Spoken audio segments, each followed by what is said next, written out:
ఈరోజు మనం తెలుసుకునే కథ మంత్రియుక్తే. అమరపురి అనే చిన్న రాజ్యాన్ని ధర్మసింహుడనే రాజు పరిపాలిస్తూ ఉన్నాడు. ధర్మసింహుని మంత్రి సుబుద్ధి. సుబుద్ధి చాలా తెలివి కలగవాడు. అందువల్లనే రాజ్యంలో దొంగతనాలు, తగువులు ఉండేవి కాదు. ఒకనాడు రాజు సభలో ఉండగా మహామల్లు అనే వస్తాదు వచ్చి, రాజా, నేను అనేక రాజ్యాలలోని వస్తాదులను ఓడించి బహుమానాలు, బిరుదులను సంపాదించాను. మీ రాజ్యంలో వారిని కూడా ఓడించడానికి వచ్చాను అన్నాడు. అది చాలా చిన్న రాజ్యం అవడం వల్ల వస్తాదులెవరూ అక్కడ లేరు అని చెప్తే బాగుండదు. అందువల్ల ధర్మసింహుడు ఆలోచిస్తూ ఉంటే సుబుద్ధి లేచి, మహారాజా, మన ఆస్థానములు ఉన్న చండ ప్రచండ ఉర్దండ గుండుమల్లు గారు ఇప్పుడు ఊళ్ళో లేరు కదా, ఇంకా 2 రోజులు పోతే వారెలాగూ వచ్చి వీరిని ఓడిస్తారు. అంతవరకు వీరికి ఒక బస ఏర్పాటు చేస్తాను అన్నాడు ధర్మసింహుడు. సుబుద్ధి ఏదో ఉపాయం ఆలోచించాడని గుర్తించి, అవునవును, వెంటనే ఏర్పాటు చెయ్యి అని ఆ రోజు సభ చాలించారు.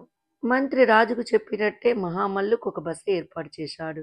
తర్వాత భటులను పిలిచి, ఒరే గుండుమల్లుని గురించి మహామల్లు ఏమైనా అడిగితే చాలా గొప్పగా చెప్పండి అని చెప్పాడు. గుండుమల్లు పేరు విన్న దగ్గర నుంచి మహామల్లుకి కొంచెం భయం పుట్టింది. అందుకే ప్రతి భటుణ్ణి అడిగేవాడు. అందరూ ఆయన ఆయన అండి, మల్లులందరికీ గురువు, ఆయన జయించేవారే లేరు. గుండుమల్లు పేరు విన్న దగ్గర నుంచి మహామల్లుకి కొంచెం భయం పుట్టింది. అందుకే ప్రతి భటుణ్ణి అడిగేవాడు. అందరూ ఆయన అండి, మల్లులందరికీ గురువు, ఆయన్ని జయించేవారే లేరు అని చెప్పసాగారు.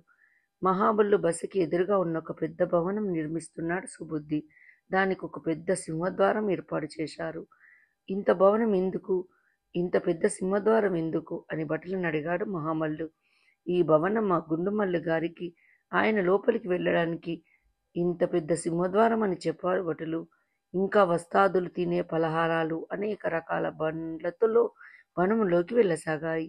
మరునాడు పొద్దున్నే 7 గుర్రాల పెద్ద రథం భవనంలోకి బయలుదేరింది. భటులందరూ చండ ప్రచండ ఉద్దండు గుండుమల్లు గారికి జై అని అరవసాగారు.